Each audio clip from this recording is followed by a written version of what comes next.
네, 여야가 제22대 총선 공천 작업에 속도를 내고 있습니다. 국민의힘은 5차 단수공천 추천 대상자 12명을 발표했는데요. 오늘 두 분과 함께 정치권 소식 짚어보겠습니다. 오늘 송영훈 변호사, 조현선 변호사 두 분 나오셨습니다. 안녕하세요. 안녕하세요. 예, 안녕하십니까. 오늘 먼저 국민의힘에서 단수 공천 추천 대상자 12명을 이제 발표를 했습니다. 우선 공천 후보는 3명 그리고 경선 선거구는 22곳이었는데요. 워낙 관심이 많았던 지역이기 때문에 그 결과에도 많은 관심이 좀 쏠리고 있는데 그 결과 좀 어떻게 분석하고 계세요? 일단 전체적으로 보면은요. 지금 오늘까지 5번에 걸쳐서 우선 추천, 단수 추천, 또 경선 지역을 발표를 했습니다. 그렇게 네. 해서 단수 86명, 그리고 우선 추천 3명, 그리고 경선 지역 44곳의 경선 후보자들을 발표를 했어요. 그러면 총 133곳인데요. 이게 지금 그 4년 전 2020년 총선 때보다 공천 속도가 압도적으로 빠르다는 게 첫 번째 특징입니다. 예. 오늘로서 지금 총선이 52일 남았는데요. 4년 전에는 미래통합당이 총선 52일 남았을 때 단수 공천 19곳, 그다음에 우선 추천 1곳, 그다음에 경선 후보자 7곳밖에 발표를 못했습니다. 그 당시에 총 52일 남겨놓고도 27곳밖에 작업을 못했거든요. 지금은 133곳이 지금 공천 작업을 일단 경선까지 포함해서 완료를 했습니다. 그래서 상당히 공천 속도가 빠르고 그만큼 본선 준비가 안정적일 걸로 보여요. 그다음에 두 가지만 더 특성을 짚어보면요. 서울 지역이 세대 교체형 공천이 되고 있습니다. 지금까지 서울에서 20곳을 단수 추천 발표를 했는데요. 그 20곳 중에 10곳이 70년대생, 80년대생 후보가 단수 추천을 받았습니다. 그래서 서울에서는 세대 교체 드라이브를 적극적으로 거는 선거 전략을 구사를 할 걸로 보이고요. 마지막 하나가요. 우선 추천은 그 국민의힘에서는 전략 공천을 우선 추천이라고 부르는데 예. 이 우선 추천은 뚜렷한 전략적 목표가 있을 때 구사를 하고 있습니다. 낙동강 벨트에서 3명의 중진을 재배치해서 보냈는데 지금 그분들만 우선 추천을 받았거든요. 그래서 생각보다 그 전략 공천을 무슨 낙하산 공천 용도로 남발하지는 않고 있다. 이렇게 볼 수 있을 것 같습니다. 총평을 좀 해주셨는데 어떻게 좀 보고 계세요? 사실 그 국민의힘이든 민주당이든 가장 중요한 공천 작업이 영남과 호남 지역이라고 할 수 있는데요. 영남 지역에 대한 공천 작업이 이제 본격화되고 있는 것으로 봤을 때는 그 결과를 속단할 수는 없지만 아직까지는 생각보다 잡음이 덜한 공천 작업을 진행하고 있는 게 아닌가 싶습니다. 그렇다고 하더라도 주진우 비서관과 같은 사실상 검핵관으로 불리는 분들이 경쟁자들이 있음에도 불구하고 단수 공천을 받았다는 것은 향후에 있을 영남 공천 작업의 마무리 단계에서 어떠한 모습을 보일지 그 부분을 우려하는 부분도 충분히 납득할 수 있지 않을까 싶습니다. 예, 조금 우려할 지점도 있다라고 말씀을 해주셨는데 그러면은 반대로 지금 단수 공천에서 빠진 지역 중에 좀 눈여겨보는 지역도 혹시 있으세요? 그러니까 지금 대통령실 출신들이요. 예. 예전에는 다 낙하산으로 단수 공천 혹은 전략 공천 받지 않느냐 이런 의구심들이 있었잖아요. 예. 생각보다 그렇게 안 되고 있어요. 지금 그 분당 의뢰 김은혜 전 홍보수석 같은 경우에 지금 5차까지 단수 명단이 발표가 됐는데 아직까지 단수 추천 명단에 들지 못했습니다. 그다음에 그 충남 홍성 예산의 강승규 전 시민사회수석 예. 역시나 단수 추천이 아니고 경선에 붙여졌어요. 그리고 지금 오늘까지 보면은 그 대통령실 출신들이 강승규 전 수석을 비롯해서 9명이 경선에 붙여졌는데 이 중에 6명은 역시 70년대, 80년대, 90년대생입니다. 그러니까 네. 7, 8, 9거든요. 그러니까 당에서는 어쨌든 젊은 인재들이 그 정권을 획득하면 대통령실에 가서 국정 경험을 쌓고 그다음에 다시 당으로 돌아와서 총선에서 국회에 등원할 기회를 부여하는 그런 형식의 어떤 그 인재 양성 과정을 밟고 있는 거죠. 그런 점에서 이렇게 공정한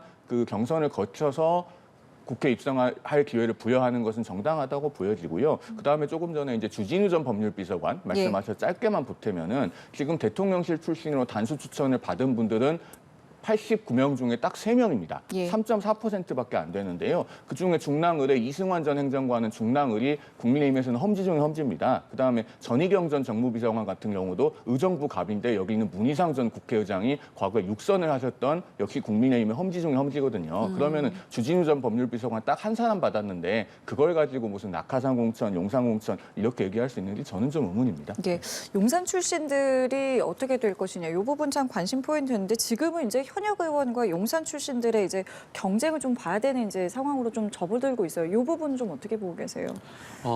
일단은 전략공천 형식으로 용산 출신 그 윤핵관으로 불리는 분들이 단수 공천을 받지 않는다고 하더라도 경선 과정에 간다는 것 자체가 어떻게 보면 저는 충분히 용산의 입김이 반영될 여지가 있지 않나라는 생각이 들고요. 그 자체만으로요? 예, 지금 국민의힘 그 경선 과정을 살펴보면 당 기여도 항목이 있지 않겠습니까? 당 기여도 항목 같은 경우에는 지금 한동훈 비대위원장이 가점을 15점까지인가요? 줄 수 있는 것으로 알고 있는데 그것 자체가 어떻게 보면 그 한동훈 비대위원장이 경선 과정에서 일정 부분 개입할 수 있는 여지가 충분히 있다.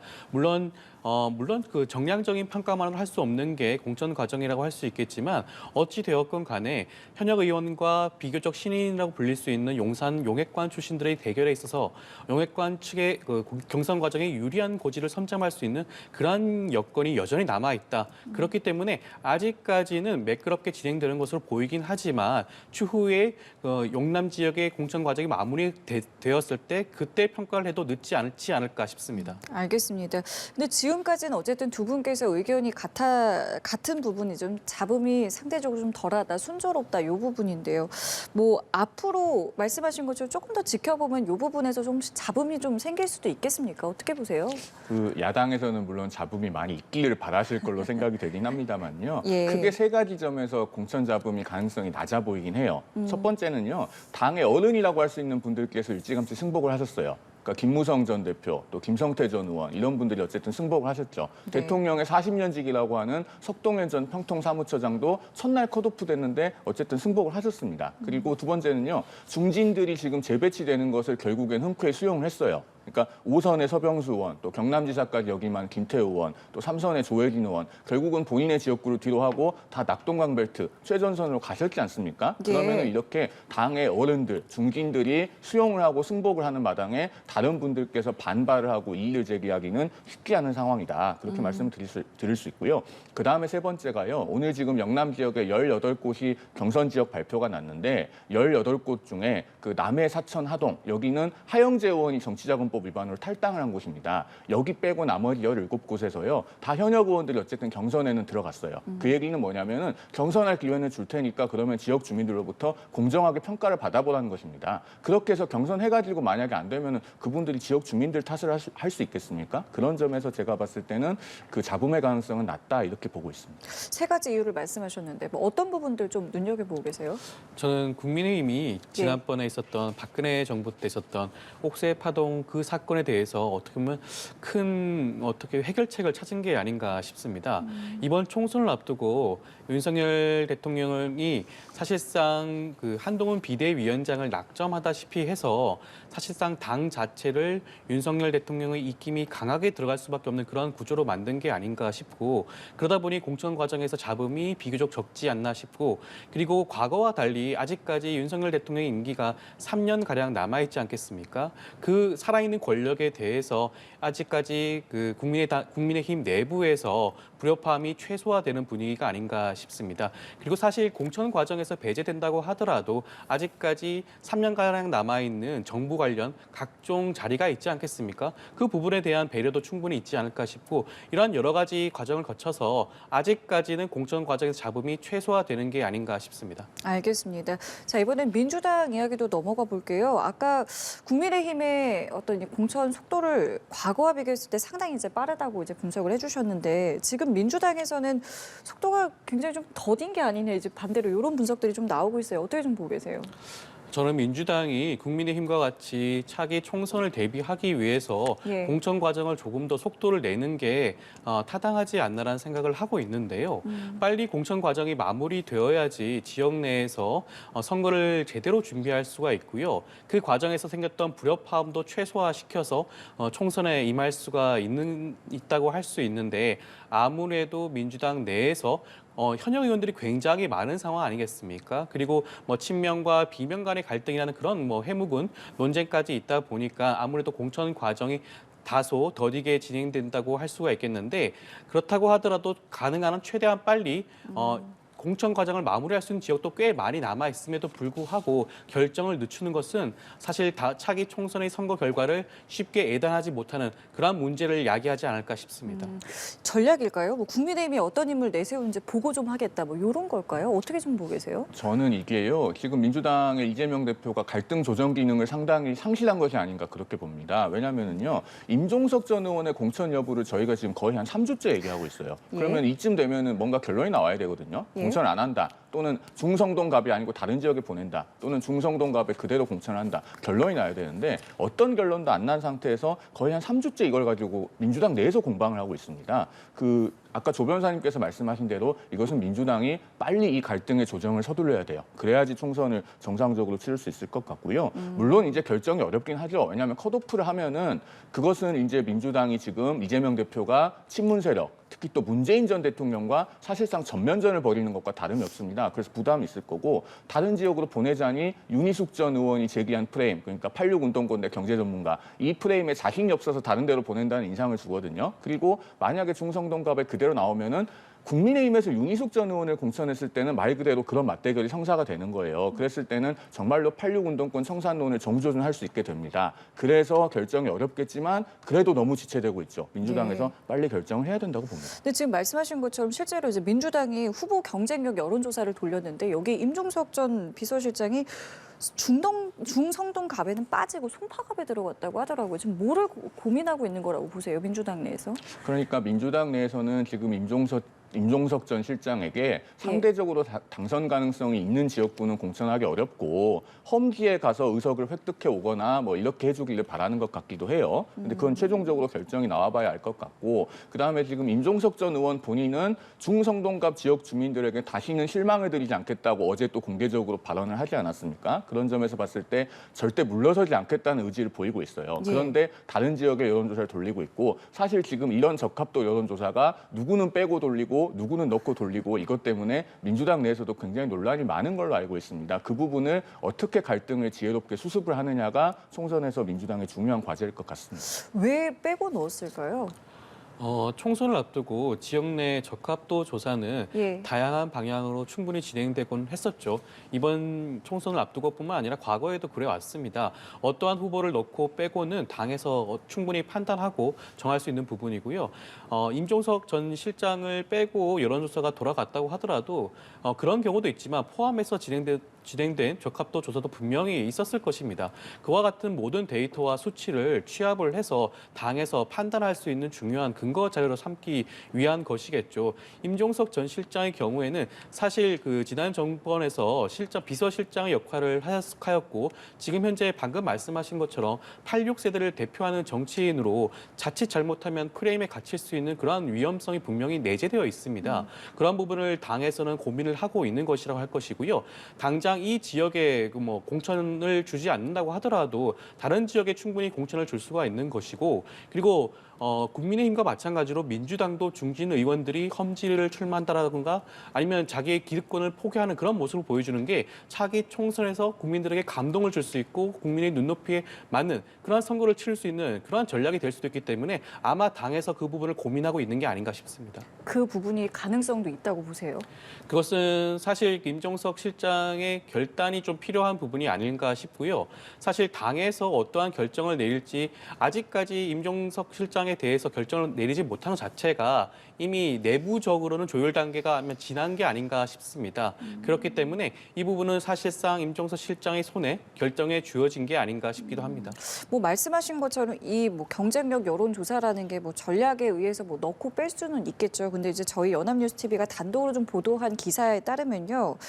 인천 부평 을에는 이제 친문의 홍영표 의원이 제외가 돼 있고 또 경기 화성 을에서는 친명계 특정 후보에게 좀 유리한 질문 구성이 좀 있었다라는 것이 이제 좀 밝혀지면서 이게 좀 친문 후보는 빠지고 친명에게 좀 유리한 조사가 좀 이뤄지는 게 아니냐 이런 이제 좀 내용들에 대해서 좀 논란이 좀 있는데요. 이 부분 좀 어떻게 보고 계세요? 사실 이런 적합도 조사를 진행함에 있어가지고 예. 이러한 잡음이 나오는 것을 최소화해야겠죠. 그렇지 않다면 공천 과정이 마무리되고 난 다음에 원팀을 이끌어서 차기 총선을 치를 수가 없을 그런 부분 위험성이 충분히 있습니다.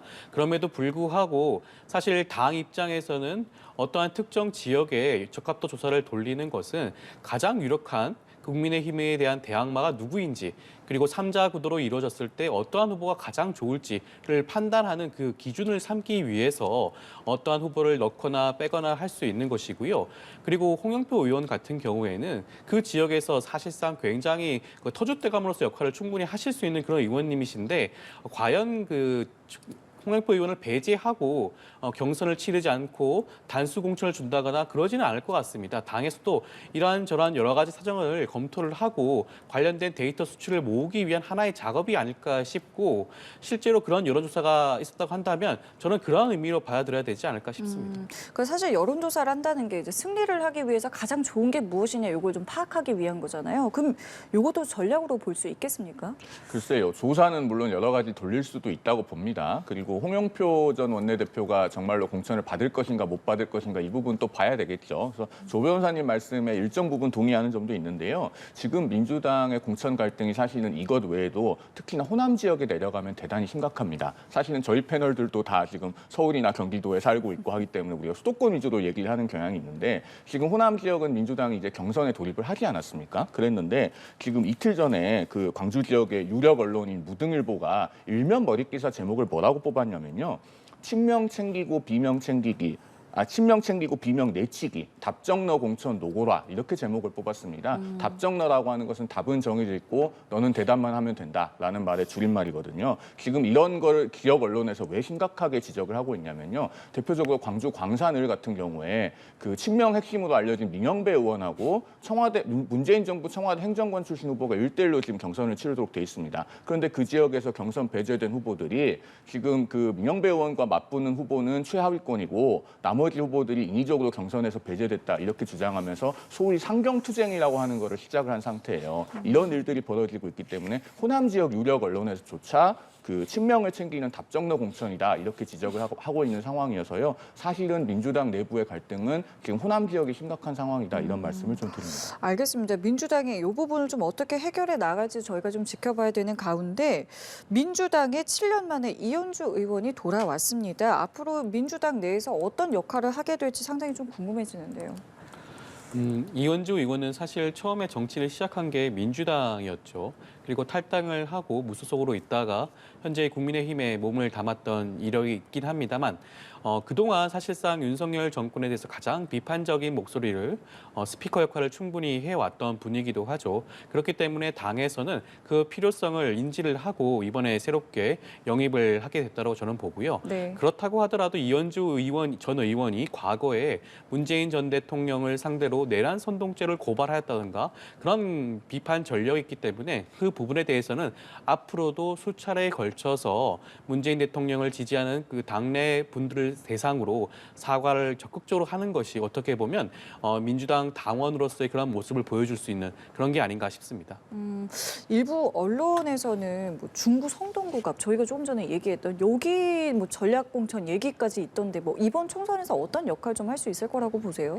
공천을 어디를 받을지는 이제 봐야 되겠죠. 예. 지켜봐야 되는데 어디를 공천을 받더라도 이현주 전 의원의 과제는 민주당 당원들과의 화학적 결합을 이루는 겁니다. 지금 조 변호사님께서도 방금 잘 지적하셨듯이 이현주 전 의원이 민주당을 탈당한 이후에 문재인 전 대통령에 대해서 굉장히 강도 높은 비판들을 해오지 않았습니까? 그런 점에 대해서 민주당원들이 대부분 기억을 하고 있습니다. 그런 점에서 과연 당에서 돌아가서 만약에 선거에 출마한다고 하면은 어떤 지역이든 그 지역의 민주당원들과 잘 결합할 수 있을 건가? 이게 첫 번째 과제고요. 그다음에 사실은 문재인 전 대통령에 대해서만 이현주 의원이 날을 세운 것이 아니고 이재명 대표에 대해서도 굉장히 심한 비판들을 많이 했습니다. 대표적으로 제가 하나만 소개를 해드리면은 2021년 대선 과정에서 이현주 전 의원이 어떤 말씀을 하셨는가 하면 그 이재명 후보죠 당시에 대장동 사업으로 공익 환수를 했다고 주장하는데 웃기지 마라. 공익 환수 주장은 사기다. 실상은 개발업자의 풍리에 가담한 조폭이었다.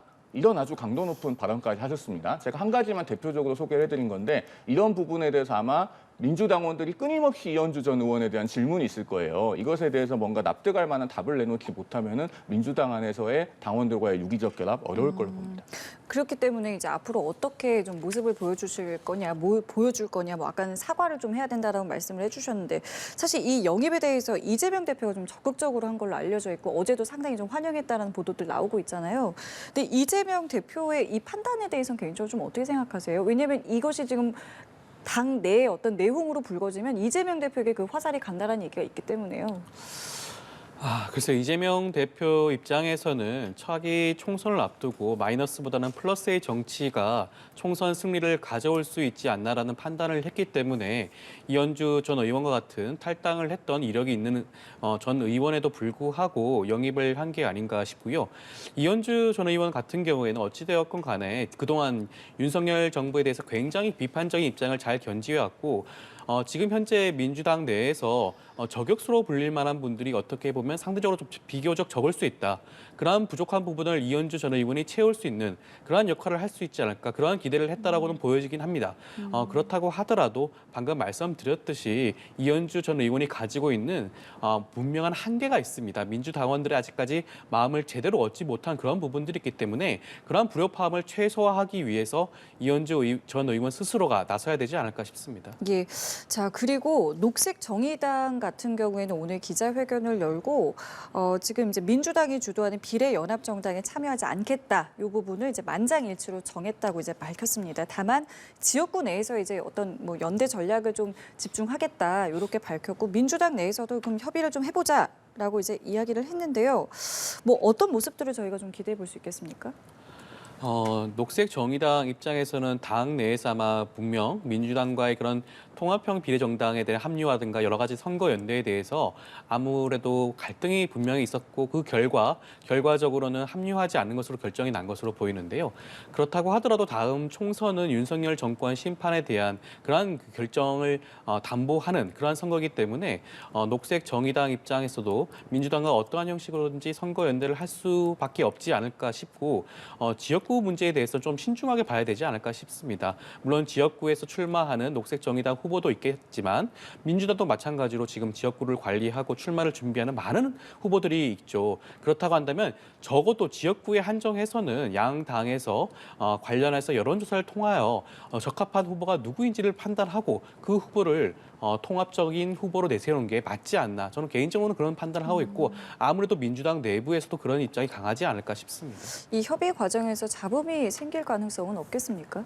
잡음이 생겨도 당연히 민주당에 불리하고 잡음이 안 생겨도 저는 민주당에게 유리할 것은 없다고 봐요. 왜냐하면요. 지금 이번 총선은 점점 2012년 총선하고 비슷한 흐름으로 가고 있습니다. 크게 한 세 가지 요소가 있는데요. 첫째로 국민의힘은 보궐선거에서 패배를 하고 위기의식을 느껴서 비대위를 출범을 시켰어요. 2012년에도 서울시장 보궐선거를 치고 박근혜 비대위가 들어섰죠. 그런데 민주당은 보궐선거에서 승리를 하고 정규 당대표가 그대로 있습니다. 그러다 보니 두 번째로 변화의 폭에 큰 차이가 있어요. 국민의힘은 2012년에도 경제민주화를 선명하게 내걸었고 이번에도 세대교체 드라이브를 적극적으로 내걸고 있습니다. 그런데 민주당의 변화는 그것에 못 미치고 오히려 2012년에 노이사 공천, 그러니까 노무현 재단, 이화여대 486 그 논란처럼 지금도 친명횡재, 비명횡사 같은 그런 조어가 나돌 정도로 지금 공천이 투명하지가 못합니다. 그다음에 세 번째 지금 유사성이 뭐냐면 바로 지금 직전에 말씀하신 야권연대입니다. 2012년에도 민주당이 통합진보당과 야권연대를 했었고 이번에도 정의당과 지역구 야권연대 가능성이 제기가 되는 거 아닙니까? 그런데 그 지역구 야권연대가 민주당에 크게 도움이 안 되는 것이 첫째로 제3당 그 이하의 야당들은요 지역구 후보들이 상대적으로 약한 경우가 많아요. 그래서 야권 연대로 지역구를 분배를 했을 때 그 지역에서 득표력이 상대적으로 덜 나옵니다. 그래서 2012년에도 민주당과 통합진보당이 합해서 140석에 그쳤고 새누리당이 152석을 얻었던 거거든요. 그리고 두 번째로 야권 연대를 지역구에서 하면은 그 전체적으로 그 야권 연대가 국민 그 이념 좌표의 중앙값보다 훨씬 더 왼쪽으로 간 것처럼 보이기 때문에 그 제2야당뿐만 아니라 민주당도 더 왼쪽에 있는 것처럼 보이게 됩니다. 이게 전체 선거에 그렇게 좋은 영향을 미치지 않을 것이다. 저는 그렇게 예상합니다. 예, 끝으로 개혁신당 이야기도 좀 여쭤볼게요. 굉장히 좀 많은 일들이 있어서 좀 간단하게 좀 정리를 해드리면 금요일에 최고위가 취소가 됐고요. 어제 이준석 대표가 긴급 기자회견을 열려고 했습니다마는 요것도 취소가 됐고요. 일단 내일 최고위는 다시 열 예정인데 오늘 김종민 최고위원이 기자회견을 열고 이준석 대표가 양당의 통합 정신을 깨고 있다 이렇게 좀 비판을 했어요. 지금 어떤 상황이라고 좀 봐야 되겠습니까? 저는 사실 개혁신당이 출범할 때부터 말씀을 드렸듯이 충분히 예견할 수 있는 그런 상황이 다가온 게 아닌가 싶습니다. 사실상 그 정체성의 혼란을 극심하게 겪고 있는 게 아닌가. 민주당 계열로 대표되는 이낙연 신당과 그다음에 국민의힘 계열로 대표되는 이준석 신당이 두 개의 정당이 사실상 전혀 다른 정체성을 가지고 있음에도 불구하고 총선을 앞두고 급진적으로 물리적으로 결합한 와중에 파생될 수밖에 없는 그런 파열음이라고 보여지고요. 그럼에도 불구하고 이것을 극복해야지만이 차기 총선에 임할 수 있음에도 불구하고 쉽지는 않을 것이다. 지금 이준석 대표가 바라고 있는 것과 이낙연 대표가 바라고 있는 게 너무나 평행선을 달리고 있지 않겠습니까? 총선 과정에서 누가 더 우위를 점하고 총선에서 주도권을 쥐느냐 그 문제를 지금 두고 양쪽에서 다툼이 있기 때문에 글쎄요 쉽게 해결될 수 있지 않는 문제가 아닌가 싶습니다. 어떻게 보고 계세요? 그 시간이 없기 때문에 제가 짧게만 좀 말씀을 드리면 네. 지금 개혁신당 내부에서 갈등의 명분이 되고 있는 분이 배복주 전 정의당 부대표라는 분이잖아요. 예. 근데 이제 정의당 전 부대표 하니까 이분이 누군지 잘 모르시는 시청자들께서 많으실 겁니다. 배복주 전 정의당 부대표는요. 본인이 3살 때부터 소아마비를 앓아서 스스로가 휠체어 장애인이에요. 그렇기 때문에 장애인 이동권이나 이런 문제에 관해서 평생을 걸고 그거를 바꾸겠다는 어떤 신념과 결의에 차 있는 분일 수밖에 없습니다. 그런데 이런 분을 이준석 대표가 방송에서 콕 집어서 배제해야 될 인물로 지목을 하고 또 김종민 의원은 오늘 뭐라고 얘기를 했습니까? 새로운 미래 지도부는 대부분 배복주 전 부대표가 누군지도 모르고 공천을 주자는 사람도 없다. 이렇게 맞장구를 쳤어요. 이 모습을 보면서 저는 굉장히 좀 비애가 들었습니다. 이렇게 장애인 정치가 한 명을 콕 집어서 한쪽에서는 배제의 대상으로 지목을 하고 다른 한쪽에서는 맞장구를 치고 이게 이준석 대표가 말하는 개혁이고 이낙연 대표가 꿈꾸던 새로운 미래고 또 조홍천 의원, 이원욱 의원, 김종민 의원이 말씀하시던 원칙과 상식인가 되묻지 않을 수 없다. 그런 말씀을 드립니다. 알겠습니다. 뭐 내일 다시 논의를 하겠다고 하니까요. 이 부분도 어떻게 좀 정리가 될지 함께 보겠습니다. 오늘 두 분 말씀 여기까지 함께 할게요. 지금까지 송영훈 변호사, 조현삼 변호사였습니다. 감사합니다.